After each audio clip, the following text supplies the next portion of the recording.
Hello everyone, welcome back to Soma's recipe official. आज के बानाबो ढेঁড়সের ঝাল, কিন্তু একটু অন্যভাবে। তাই ভিডিওটা একদম স্কিপ না করে কিন্তু পুরোটা দেখতে থাকো। চলো তাহলে ভিডিওটা শুরু করা যাক। সবার প্রথমে কড়াইতে সরষের তেল দিয়ে তার মধ্যে কালো জিরে দিয়ে দিতে হবে। তারপর পেঁয়াজ কুচি দিয়ে ভালোভাবে ভেজে নিতে হবে। পেঁয়াজগুলোকে হালকা লালচে হয়ে গেলে তার মধ্যে কেটে রাখা আলু ডুমো ডুমো করে কেটে রেখেছি, সেই আলুগুলো দিয়ে ভালোভাবে ভেজে নিতে হবে আলুটা।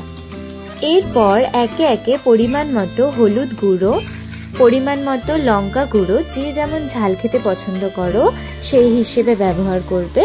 তারপর মশলাটাকে ভালো করে কষিয়ে নিতে হবে। এখনো অবধি তোমাদের ভিডিওটা কেমন লাগছে আমাকে কমেন্ট করে জানাও। আর নেক্সট রেসিপি তোমরা কি কি দেখতে চাও সেটা অবশ্যই কিন্তু কমেন্ট করে জানাতে একদমই ভুলো না।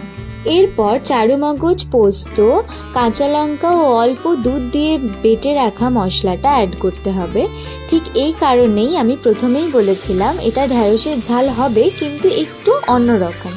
এই চারুমগজটা দিলে এই ঢেঁড়সের ঝালের যে টেস্ট সেটা আরো বেশি বেড়ে যায়।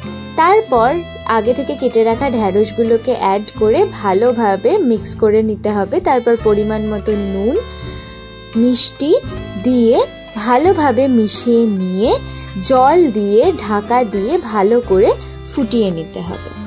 এরকম আরও ভিডিও দেখার জন্য চ্যানেলটার পাশে থেকো, যতটা সম্ভব শেয়ার করো বন্ধুদের সাথে, যাতে তারাও নতুন নতুন রেসিপি ট্রাই করতে পারে এবং অনেক কিছু ইনফরমেশন এই ভিডিওগুলোর মধ্যে থাকে যাতে তারাও সেটা পায়।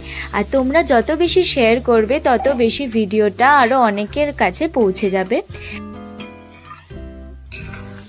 এর মধ্যে আমি 3টে কাঁচা লঙ্কাও গোটা অ্যাড করেছিলাম। তারপর ভালো করে ফুটিয়ে নিলেই রেডি হয়ে যাবে আমাদের ঢেঁড়সের ঝাল। এই রেসিপিটা তোমরা গরম ভাতের সাথে বা রুটির সাথে ট্রাই করতে পারো, খুবই ভালো লাগবে। তোমরা কে কে রেসিপিটা ট্রাই করেছো বাড়িতে আমাকে কিন্তু কমেন্ট করে জানিও। আজকের জন্য এতটাই, দেখা হচ্ছে নেক্সট ভিডিওতে খুব তাড়াতাড়ি।